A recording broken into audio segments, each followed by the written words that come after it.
Coordinator touched on during his briefing this morning, but for the rest of you who weren't a part of that, the report is nearly 1.1 million shots in arms. 1.1 million is the highest single-day total shots since July 3rd, which is a good sign. So far in August, we have gotten 12.5 million first shots into arms. That's already 2 million more first shots than in all of July, with several days still left to go to add to that total.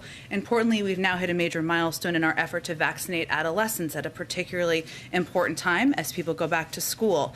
50% of 12 to 17-year-olds now have at least their first shot. Obviously more work to do, but a positive step forward.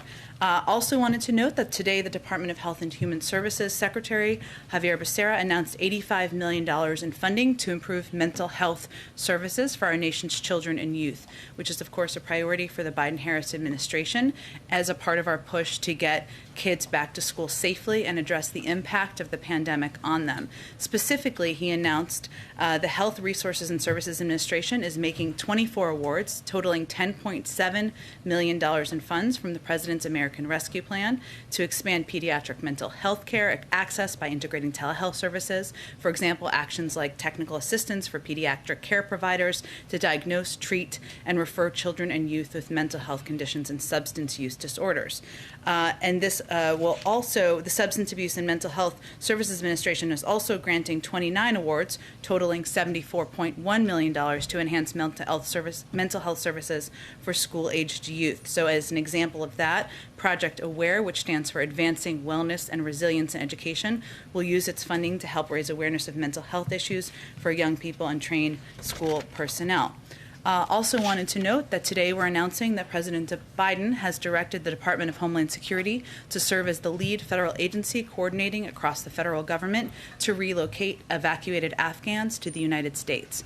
Already, DHS has been working closely with agencies across government, including our military, diplomats, intelligence community, and law enforcement professionals, and many others, to ensure that all Afghans are screened and vetted prior to being allowed into the United States. Additionally, all evacuees will continue to undergo extensive COVID-19 and public health precautions, including immediate COVID-19 testing and offered vaccines upon arrival. DHS will also coordinate with numerous other federal agencies to ensure that relocated Afghans have access to medical care and sufficient support to enable their successful resettlement in the United States. The President is grateful for the critical role the dedicated workforces across the federal government, including our military servicemen and women, diplomats, our intelligence and law enforcement professionals, and many others are in implementing this effort. Finally, this afternoon, the President and FEMA Administrator Deanne Criswell will host a call with the governors of Louisiana, Alabama, and Mississippi to discuss ongoing preparations for Tropical Storm Ida, which is expected to make landfall on the Gulf Coast as a major hurricane on Sunday. As some of you may know, Sunday is the 16th anniversary of Hurricane Katrina, which caused widespread devastation, claimed more than 1,800 lives, and displaced so many families. The FEMA Administrator was in Louisiana yesterday. She met with Governor Bell Edwards and the State Emergency Management Director to discuss how they're mobilizing to prepare for what could be a very dangerous storm hitting a region that has been heavily impacted by the Delta variant. And the President will be closely tracking this and receive updates through the course of the weekend. Amr, with that, why don't you kick it off? You put out a statement not too long before we came out here that had some pretty sober language in it about the latest briefing the President has gotten from his national security advisors, namely that attack is likely. I know you're limited, but is there any more specificity you can offer on what that threat is? And secondly, what does it mean for the evacuation? Does the intel in any way also, and changes that need to be made, limit or restrict the ability to continue or get as much done with the mission through August 31st? Sure. Well, I think many of you may have seen the statement I put out this morning, but just to highlight the reference I believe Amr was making, what I conveyed in the statement was that the national security team the President met with this morning advised the President and Vice President that another terror attack in Kabul is likely. And they are taking maximum force protection measures at the Kabul airport and in the surrounding areas with our forces as a result. I will note that the Department of Defense also just gave a briefing this morning, and I will echo some of the descriptions that they offered. The threat is ongoing and it is active. Our troops are still in danger. That continues to be the case every day that they are there. This is the most dangerous part of the mission. This is the retrograde period of the mission. And what that means is that this is the period of time when the military, commanders on the ground, and forces begin to move not just troops home, but also equipment home. And that is often a very dangerous part of any mission. But in this case, they're also doing that while there is an ongoing and acute threat from ISIS-K. So that is what they are facing. I would note, since you gave me the opportunity, that the military made clear to the president that they are committed to continuing this mission, to saving lives, to evacuating more people from the country over the coming days, and completing their mission by the 31st. What it will also mean as they move to this retrograde phase is that there will be a reduction of numbers over the next couple of days, and we've been putting those numbers out to all of you twice a day so that you can see how we are evacuating people out of the country. Those numbers will go down in the next couple of days, and you should anticipate that. That is as a result of the retrograde process that needs to take place. But also, I will note that, of course, force protection is front and center and is vital to the mission. One more.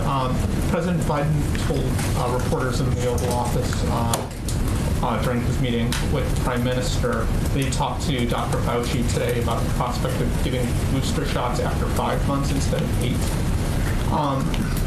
Can you explain why he's looking at that, what information he has now that justifies the possibility of going that direction? Well, let me be very clear. The president would rely on any guidance by the CDC and the FDA and his health and medical experts. That guidance continues to be 8 months. That has not changed. So I want to be very clear on that. If they were to change their guidance based on data for any particular group, he would, of course, abide by that. But for people watching at home, for you all who are reporting out this, nothing has changed about the 8-month timeline as it relates to the boosters. Why did they go?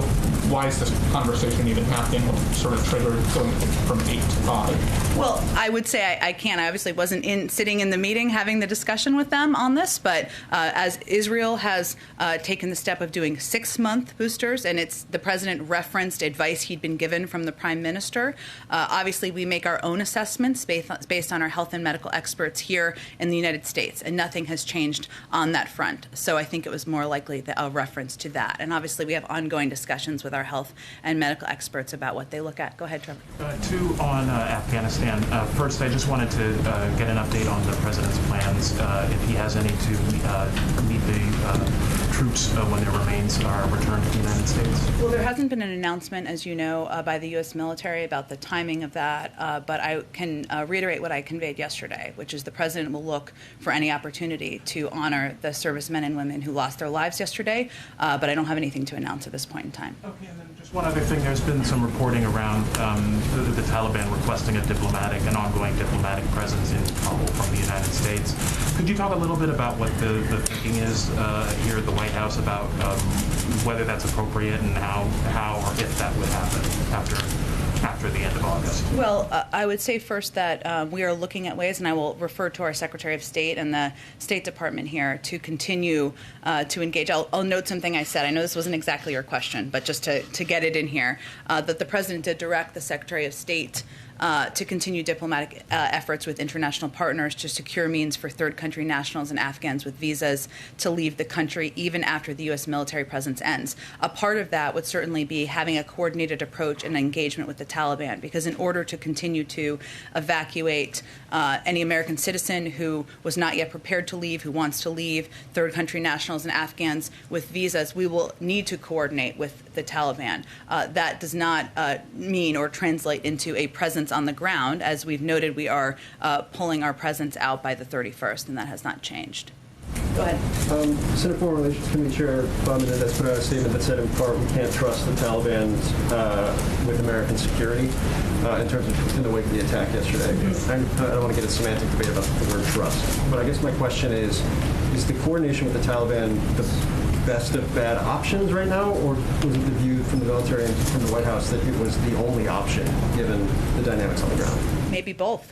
And I will say, I know I won't get into a semantic debate, but I think it's worth repeating as often as I can that we don't trust the Taliban. This is not about trust, but there is a reality on the ground, and the reality is the Taliban control large swaths of Afghanistan, including the area surrounding the perimeter of the airport. So by necessity, that is our option to coordinate with, to get American citizens out, to get our Afghan partners out, to get individuals who are eligible for the range of programs the United States has out. And we have now evacuated more than 105,000 people as a result of those coordinated, in large part as a result of those coordinated efforts of getting people out.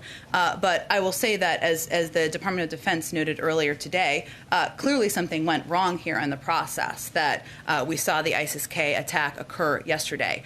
We don't have additional information to suggest that it was intentional or anything along those lines, which was a question that was asked yesterday. But clearly there was a break in the security process here. There's no question about that. And just one more kind of following up on what Amar asked. It is rare that you have U.S. officials be this definitive about the security threats that are being faced anywhere in the world. Mm-hmm. But this has always been something the president has pointed to as to why you wanted to stick to the August 31st deadline. Is there a tangible difference in what you guys are seeing or have seen over the course of the last several days that makes this moment different than what the president was citing a week ago or 10 days ago?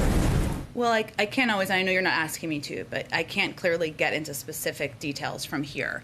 But what I think the reason we put this out publicly in the way we did is because yesterday there was an attack by terrorists that killed 13 members of the U.S. military. And it's important for us as the government to be clear about what threat our U.S. forces are facing on the ground as they continue to implement the mission.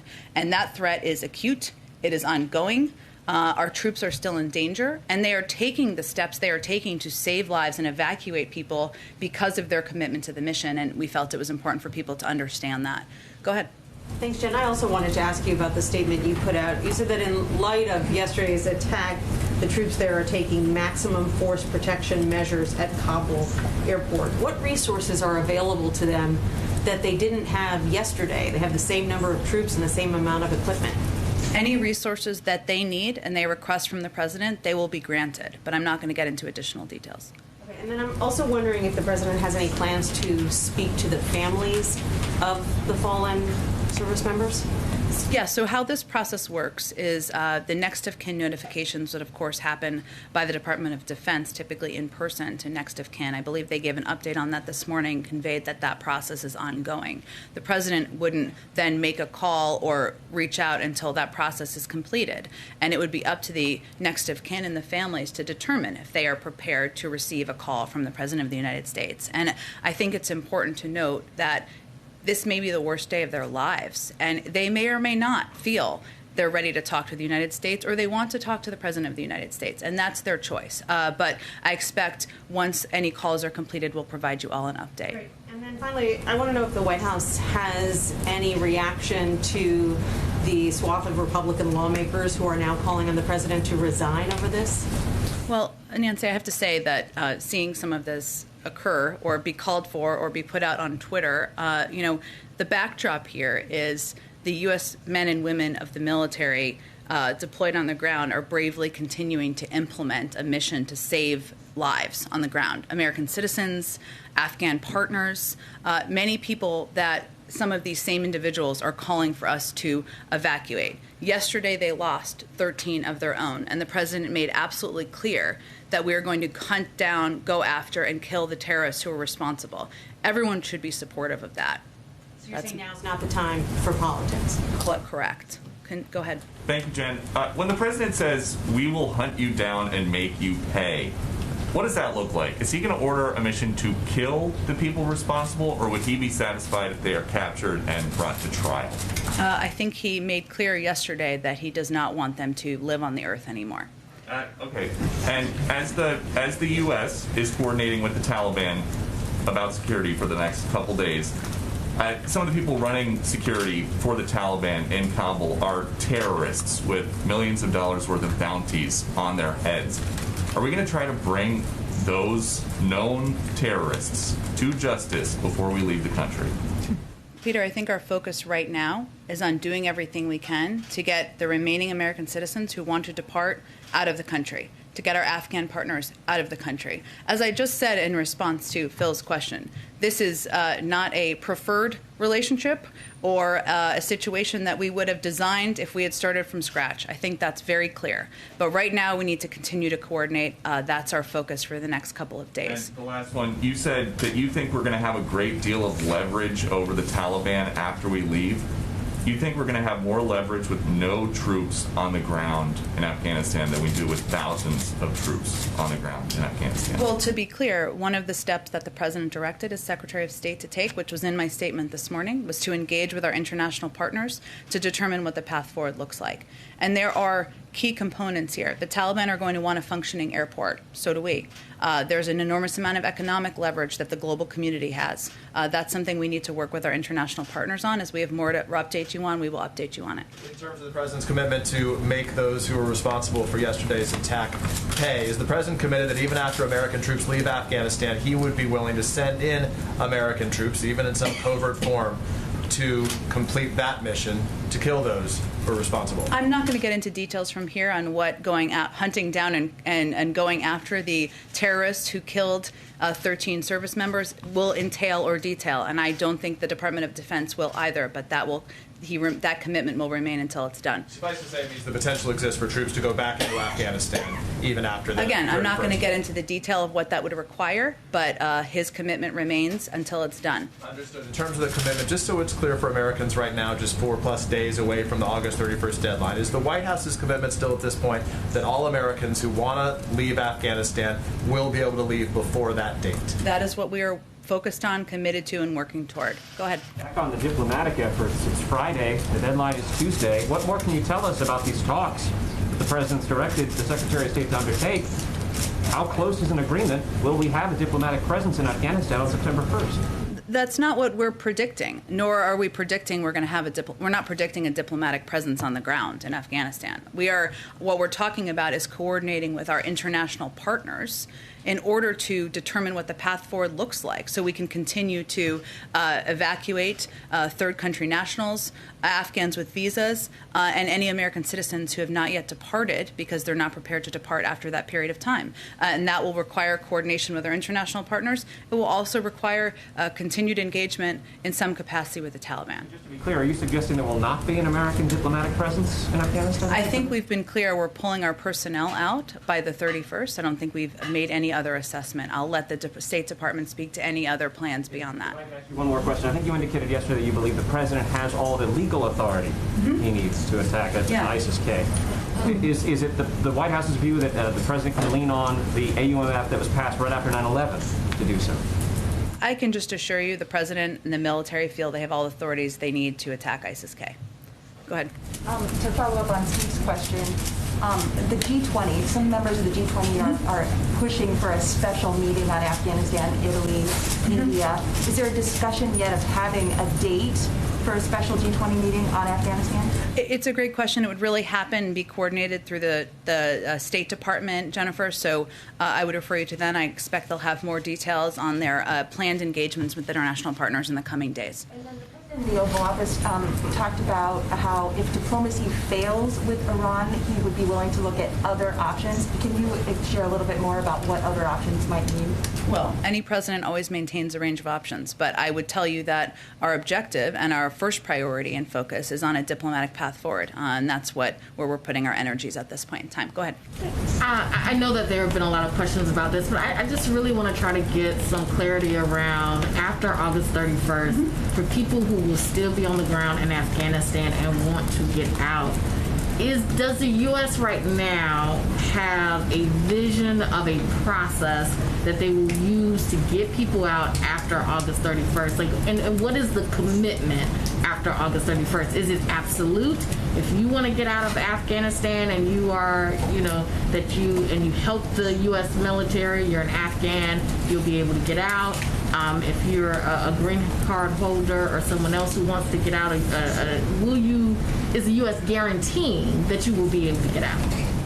I don't think we can guarantee, but what we can do is work toward, and this is what the President directed the Secretary of State to continue diplomatic efforts, with international partners to secure means for third country nationals, Afghans with visas who may be eligible for our programs, of course, any American citizen who remains in country to leave the country even after the U.S. military presence ends. There's a means of mechanisms for that. Those conversations are ongoing. That's our objective. Our commitment does not change on August 31st. Obviously, we need to figure out the operational mechanisms, which is the conversation that's underway. I have a question about green card holders in Afghanistan, U.S. green card holders. Are they being prioritized right now, or is it only U.S. citizens? Are green card holders not being prioritized at this point?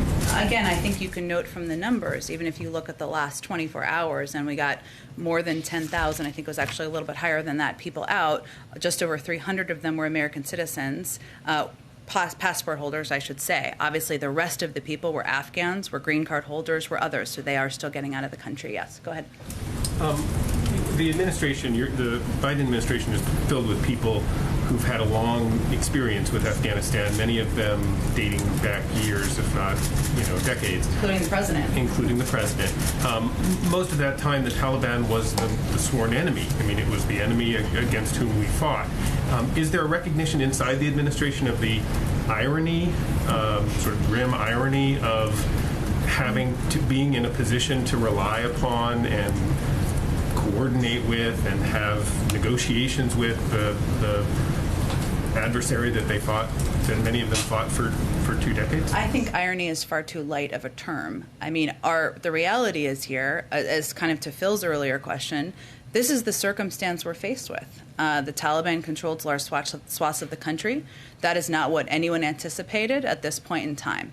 In order to get American citizens out, in order to get our Afghan partners out, in order to get green card holders out, we need to coordinate with the Taliban. We've been able to evacuate more than 105,000 people as a result. This is not the only place in the world where we have to work with adversaries or people who have been enemies at times in order to further U.S. national security objectives. That's a part of what you have to be flexible to do when you're running the United States or when national security teams are looking to achieve our objectives around the world. Was a little bit more of the emotional side of it. I mean, do you sense from inside the administration, the meetings that you're in, a kind of resignation or frustration or whatever you want to call it with the sort of situation that they find themselves in? No, I understand your question. I would say, having sat in a lot of these meetings, there's just not a lot of time for self-reflection right now. The focus is really on the task at hand. And even as we're talking about these threats that are acute and ongoing and increasing, we're focused on that and what the information is that's incoming, what steps we can take to get more people out over the coming days or the remaining days. So I wouldn't say there's a lot of focus on self-reflection at this point in time. Go ahead. Yeah, thanks, Jim. What is the White House's reaction to the Supreme Court yesterday overturning the CDC's targeted evictions moratorium? Does the White House now want Congress to act to issue a new moratorium? And what is the White House doing to address what could now become a real eviction crisis for many renters out there? Sure. Well, first, President Biden would, of course, support congressional action to authorize an eviction moratorium, and the Supreme Court has now clearly outlined that as the sole way a moratorium could remain in effect. Now, at the same time, I think it's important to remember what our objective is here. Our objective is to keep as many people around the country in their homes as possible. Federal legislation is one way to do that. Obviously, the eviction moratorium we have had in place and we've been issuing month to month is one way to do that. But the ERA funding that came through the American Rescue Plan and is going out to states is another way to do that. And we have asked and we have put out today, the Department of Treasury and the Secretary of HUD sent a letter calling on all governors, mayors, county officials to put in place their own moratoria. There are 7 states across the country who have done that. It has the same impact, right? Because it is preventing people from being kicked out of their homes, and these states have the funding, thanks to the American Rescue Plan, to get that done. Now, the other piece that's our responsibility that we continue to focus on is working to eliminate any red tape that exists. We made some announcements earlier this week that allows renters to attest to their economic circumstances to make it easier. That is, we have seen an impact in some states, but we're going to continue to look for ways to ease the burden and make it easier to get access to this funding. You said that Biden would support another moratorium, but is he going to actively urge Congress to take up a vote and pass one, to issue one? He has conveyed that, but I think it's really important just to go back, not to beat a dead horse here, but to not miss the forest through the trees here, which is what we're trying to do here, is prevent people from being evicted from their homes. If there were enough votes to pass an eviction moratorium in Congress, it would have happened. It hasn't happened, right? So what we're looking at now is how to achieve the objective that we all share, which is to, not everyone, I should say, but a lot of the people who have calling for an extension on this, which is to keep people in their homes. There is means to do that in these states. 7 states have taken the steps. More states can take the steps. They have the funding they need. Go ahead. Thanks, Jen. We've heard reports that refugees from Afghanistan have been landing at Dulles Airport and they've had to sit on airplanes for hours at a time, sometimes with no or limited access to food. Is this something the White House is aware of, and are you making any efforts to smooth this out? I know you said DHS is sort of taking the lead on relocating Afghans, but what does the White House think about these conditions right now, and what are you all doing about it? Well, certainly we are always working to improve the conditions for people who are coming to the country. But I think the important context here is why that is. And that is because our security vetting process is so thorough that even as people are vetted before they come, they go through a background check before they come. We implement multiple layers of checks, including a confirmation in some cases on landing, and that is to check the manifests. And in a limited number of cases, we have vetting processes that may be unresolved, very limited, but that may lead to, at times, a delay and individuals being held on the plane, so that we can have that process seen through. Now, of course, ensuring that people are treated humanely as they are coming to the United States, they have access to food and to water, is something we are committed to, and we will continue to improve any of these conditions. But I think the reason why these planes are waiting is also an important part of the context here as well. And just to follow up on one thing, I know earlier you addressed some of the Republican criticism of the president, but what is your message, what is the White House's message to Democrats who have expressed substantive concerns about the withdrawal from Afghanistan? Do you have any message to them or response to some of the criticism? Is there a specific piece? I mean, Congresswoman Susan Wild, for example, has said that, it's clear to me that we could not continue to put American service members in danger for an unwinnable war, but I also believe that the evacuation process appears to have been egregiously mishandled. So what's your response to something like that? Look, I don't have any direct response to any member of Congress, but what I will say is that it is easy to throw stones or be a critic from the outside. It is harder to be in their arena and make difficult decisions. And the decisions that a commander-in-chief has to make include among difficult options, right? These were the options. You send tens of thousands of more troops in Afghanistan to potentially lose their lives. That's an option. Some support that. That's their prerogative. You pull out and you don't put anyone at risk, you don't put troops at risk, and you don't evacuate more than 105,000 people, that's another option. The option that he has chosen, in coordination and based on the recommendations with his military commanders and advisors on the ground, is to implement an evacuation that has saved the lives potentially of more than 105,000 people, certainly at risk of the men and women who are serving in the military, as we saw by the events of yesterday. That's the choice he's made. But Jen, apologies to my colleagues, but you guys have said repeatedly, presented this idea that there were only 2 choices. What evidence do you have that there weren't other choices that could have been made?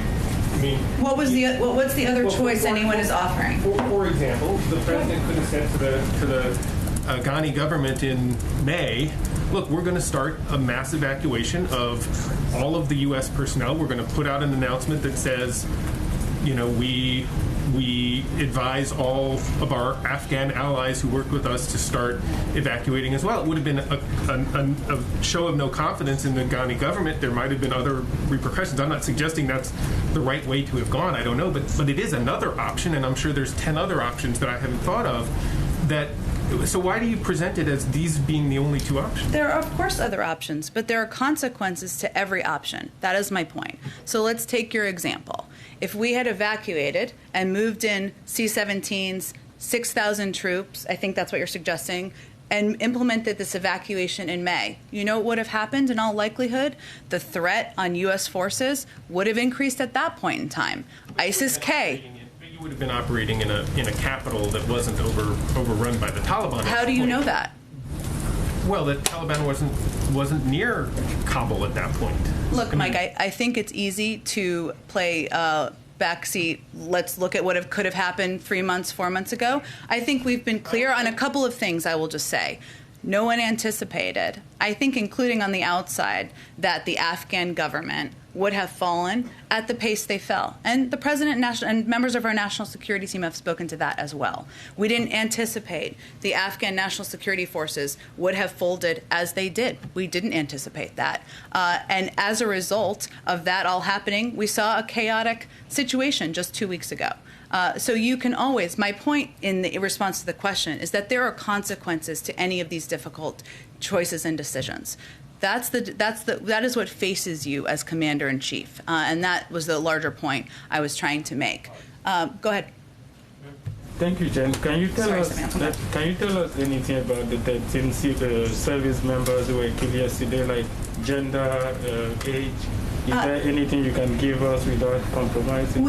I wouldn't be in a position to share details about individuals. That would come from the Department of Defense. And as I noted, the next of kin notifications are still happening. Go ahead. On Wednesday, the WHO Director General said the scientific evidence on recommending booster shot remains inconclusive, and that the WHO is still trying to look at safety. And we know that President Biden and the First Lady will soon take their first shot in their booster shot in a few weeks. Are you concerned that the President will take maybe a booster shot that is not scientifically, that has no scientific evidence? No, it was approved by our FDA and recommended here in the United States, and that's the gold standard of this type of data review. Go ahead. In the last 24 hours, we understand that approximately 12,000 people have been evacuated out of Afghanistan. Yes. We know that for security reasons, you can't get specific on what security plans are in place, but generally speaking, can you say if any of the protocols or plans on the ground have changed to enable these evacuations safely, despite the threats that are currently there? Sure, I understand your question, and certainly they adjust and make adjustments on the ground. The commanders on the ground do, in order to keep their troops safe, in order to successfully evacuate more people from the country. And as you noted, we're obviously not going to get into those details from here. It's also important to note and just reiterate, as I said earlier, that you will see a reduction in numbers over the next couple of days, and that is because they are beginning the retrograde process over the course of the next couple of days. They will also be mindful of troop posture and keeping the men and women of our military safe to the degree they can. Over the last few days, we have seen images of service members kind of creating this human chain, this human barrier holding people back in Kabul. Do you know if that's still happening? That seems like it's putting them in a very vulnerable spot. The service member, sorry, just so I understand. Just images of them kind of blocking groups from getting to a certain area. Do you know if that's still happening, or is that one of the changes that's been implemented? I can't. I would point you to the Department of Defense for any operational changes they can speak to, and I would predict they're not going to speak to many in detail. What I will note and refer to is something General McKenzie said yesterday, which really stuck with me in terms of illustrating what's happening here. In order to do the security screenings necessary, people have to get quite close. The members of the military have to get quite close to individuals they're screening. They've screened, as we know, tens of thousands of people.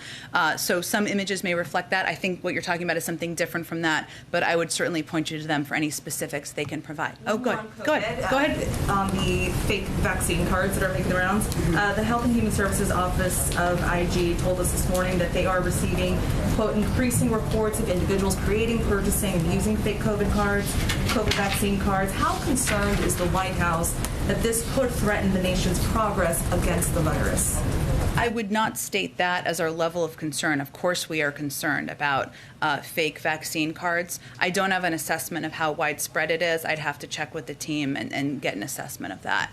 Go ahead. Thank you, Jen. Thank you. I have two questions about the president's commitment to give it to us straight, as he often says. The Democratic Congressman Seth Bolton told the journalist Hunter Walker, a former White House colleague, quote, even if you completely agree with the Biden administration's decision to withdraw, the way they have handled this has been a total FUCKING disaster. President Biden firmly committed last night to evacuate any remaining Americans, but you seem to say just now I don't think we can guarantee that. So which is it? I think the question was actually about individuals who are still there because they're not prepared to leave, or other Afghans or others who may want to depart. Just for clarity, I know you care about context. So there is a commitment to evacuate all Americans, and if so, does that mean there's some sort of deal with the Taliban? I don't even understand what your question is. The question is that the airport evacuation obviously was disorganized, is criticized even by Democratic congressmen. Is there actually a plan behind President Biden's commitment to evacuate any remaining Americans? I think the fact that we've evacuated more than 105,000 people, including, and I can give you all the latest numbers, which I know the State Department is giving or is about to give. So of those evacuated since August 14th, we've evacuated at least 5,100 U.S. citizens, likely more. We've received confirmation within the last day more than 300 additional Americans were evacuated. Based on our outreach, there are approximately 500 American citizens we are currently working with who want to leave, and we are communicating directly and in direct contact with them. That speaks to our commitment, I think. My second question on the topic is, yesterday the conservative transparency group, Judicial Watch, released Secret Service records on dog bites involving the first dog, Major. One email said that Secret Service agents were bitten every single day for 8 days from March 1st to March 8th, and that a White House visitor was as well. At a March 9th briefing, you only described one biting incident to us and described the dogs as being whisked back to Delaware on a pre-planned trip to visit family friends. Obviously, that is not the world's most important story, but it is significant because we expect honest information even for minor stories. So can you explain to us why there was a kind of misleading account presented to us?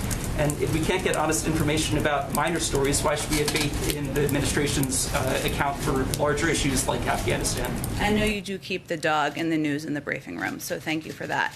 As we've stated previously, Major has had some challenges adjusting to life in the White House. He has been receiving additional training, as well as spending some time in Delaware, where the environment is more familiar to him and he is more comfortable. I don't have any additional specifics, but I think that speaks to where Major is located, to be fully transparent and your ongoing interest in the dog. Go ahead.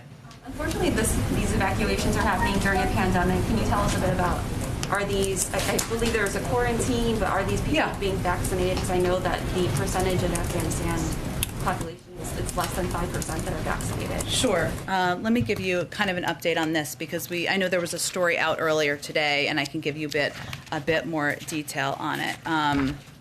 So let me just find all the details. Well, I can tell you basically that individuals who come in to the United States are offered a vaccine. For those who are coming in on the condition on parole as parolees, it is required. It is a condition of their parole to the United States. But we have made this available at Dulles, and we are continuing to look for ways to expand access to the vaccine to other places where individuals are landing, to provide it as quickly as possible on landing. In terms of what steps are taking, everyone is tested upon arrival, and steps are taken if individuals test positive to quarantine them. Obviously, American citizens are asked to quarantine, and like any other American citizens, that would be something they would do on their own. Go ahead. The president pledged to hunt down people responsible for this attack. How do you prevent that from becoming an open-ended mission, much like the previous, targeting of terrorist groups in Afghanistan? Well, again, I think the military and the national security team that serves the president has enormous capabilities and capacities and is pursuing a range of missions at the same time. Obviously, the one they are undertaking in Afghanistan is one that is front and center in the news right now. But I will tell you that we are consistently looking and tracking down and hunting terrorists around the world where they are. This is going to be a part of that effort. That will unfortunately be ongoing. And one of the reasons I would remind you all that the president made the decision to bring our men and women home is because the terrorist threat has metastasized. There are other parts of the world, and this kind of goes to an earlier question, where we don't have a military presence on the ground, but or a diplomatic presence on the ground, but we are still tracking counterterrorism threats. Libya, Yemen are two examples of that. So that will continue. Does the administration assess that ISIS-K wants to or has the capability to attack Americans domestically in the United States, or just in Afghanistan at this point? No, that's not an assessment we've made at this time. Go ahead. To ensure... Is today your last day? Yes, it is. Well, thank you for your services in the media.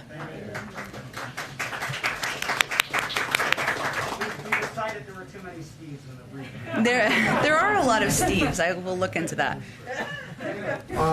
To ensure Iran never develops a nuclear weapon, President Biden told the Israeli Prime Minister today, quote, "We're putting diplomacy first and seeing where that takes us, but if diplomacy fails, we're ready to turn to other options." Can you detail for us what are those other options? Well, as I said a little earlier, I mean, any president has a range of options at their disposal. I'm not going to outline those from here, but our first preference and our priority and our focus is on the diplomatic path and pursuing the diplomatic path forward. So that is where our energies lie at this point in time. Go ahead, Karen. Does the president want to see Congress come back from recess to deal with the eviction issue? That would be up to the Speaker and leaders in Congress to determine. But again, and certainly he would support and would be happy to sign, would love to sign legislation into law. But there are ways to achieve the same objective, and that's what we're really pressing on and what we have the power to implement from the federal government. Friday, you usually give us a week ahead. Do you have details for what the president's doing next week? I think maybe I skipped that. Thank you, Karen. Hold on. I didn't even mean to do that. 1 second. Oh, yes, apologies. Thank you for the prompt. Every day, and some of these details will be finalized over the coming days. As you can expect, it's a bit fluid, but every day this weekend and next week, the president will continue to meet with his national security team to discuss intelligence, security, and diplomatic updates on the evolving situation in Afghanistan. And as I noted at the top, he will also be receiving regular updates on the hurricane. We'll provide those updates to you as they happen. Next week, the president will also welcome President Zelensky of Ukraine to the White House. The visit will affirm the United States' unwavering support for Ukraine's sovereignty and territorial integrity in the face of Russia's ongoing aggression in the Donbass and Crimea, our close cooperation on energy security, and our backing for President Zelensky's efforts to tackle corruption and implement a reform agenda based on our shared democratic values. And on Friday, he will deliver remarks on the July jobs report and the progress made by his administration to build the economy back better. As we have more details over the weekend, we will provide them to all of you. Go ahead. Thank you, Jen. Oh, it's our Friday guest. We'll get to him in a second. It's been a while. Go ahead. Thank you, Jen. Two quick follow-ups here. I wanted to return to the binary of continuing a forever war that both Republican and Democrat administrations opposed, that the polling showed the majority of the country opposed, and then the withdrawal and the idea that, no matter what, that was going to be messy. Given the events of the past 2 weeks, does the president feel that U.S. military personnel were put in the best position to carry out their mission on the ground? Well, I would say first that anything the U.S. military has asked for as they're working to implement this mission, they have been granted. And I think they would confirm that as well. And the president asked them that at the end of every meeting. I would also note something that was said yesterday at the Department of Defense briefing, which is that they know they are, and this is why the men and women of the military are so amazing and incredible. They know they are putting themselves in harm's way when they're working to implement missions like these. And they work to implement plans and put together plans that have force posture protection front and center. But when we're dealing with a real threat from ISIS-K, of course, events like yesterday unfortunately happen.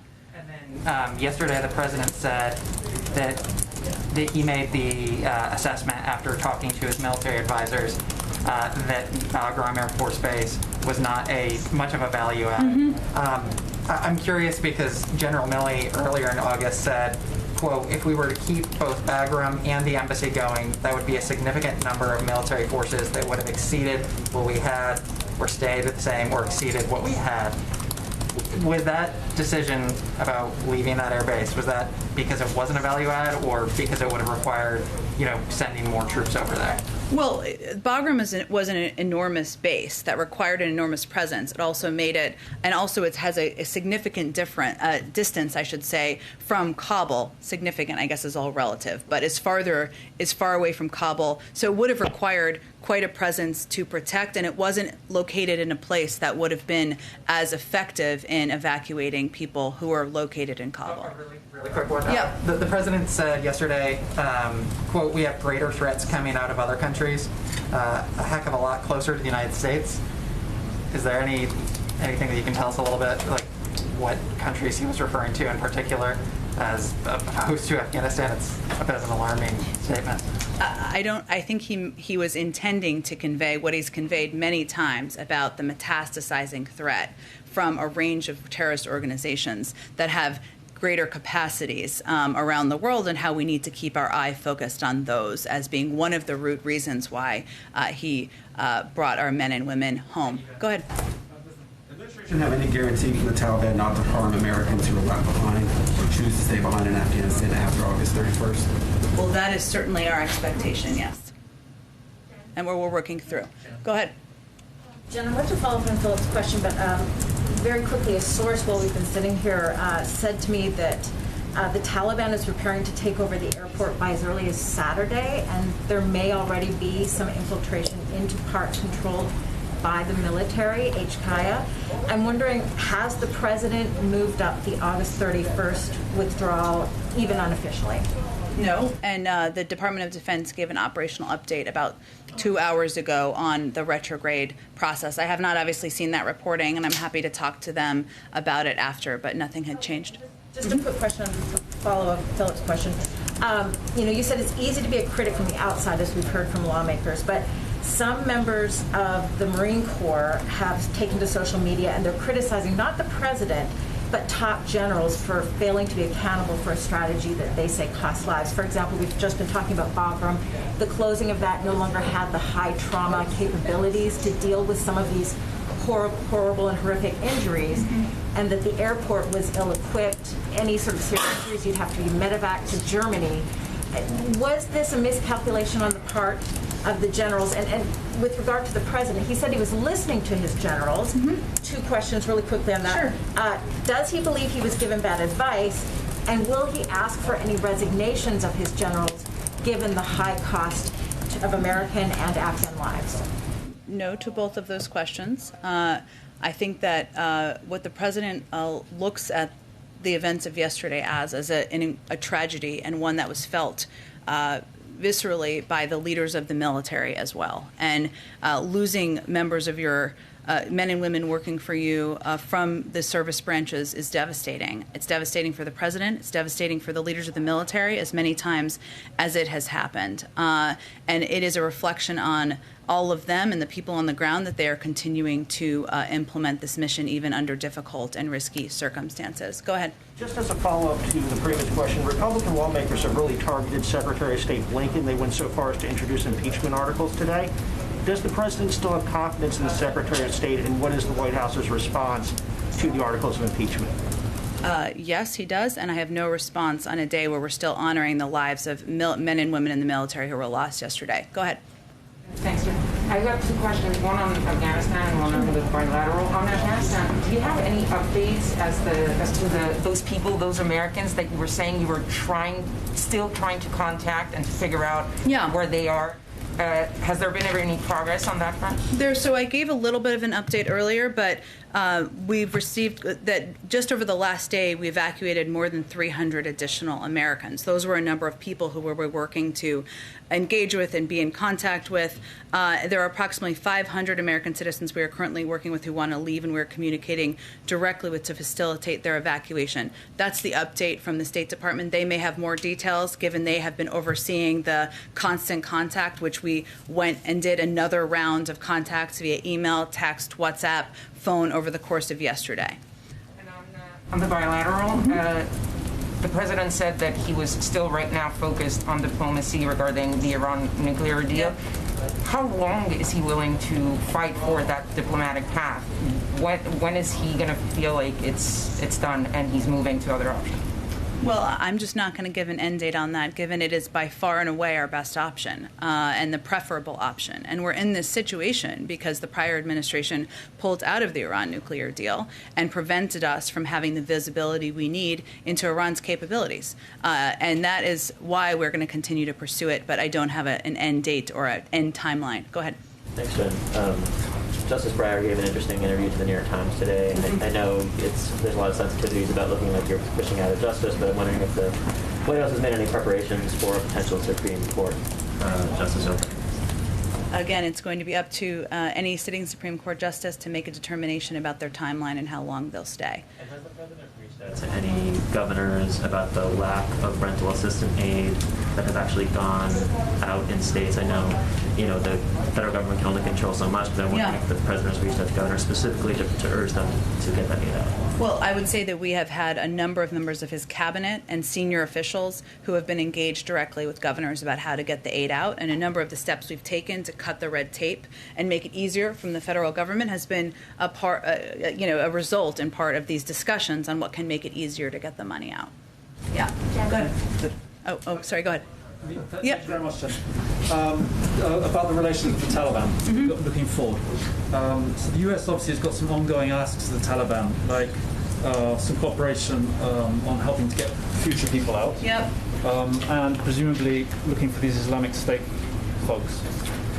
What are the Taliban asking in return?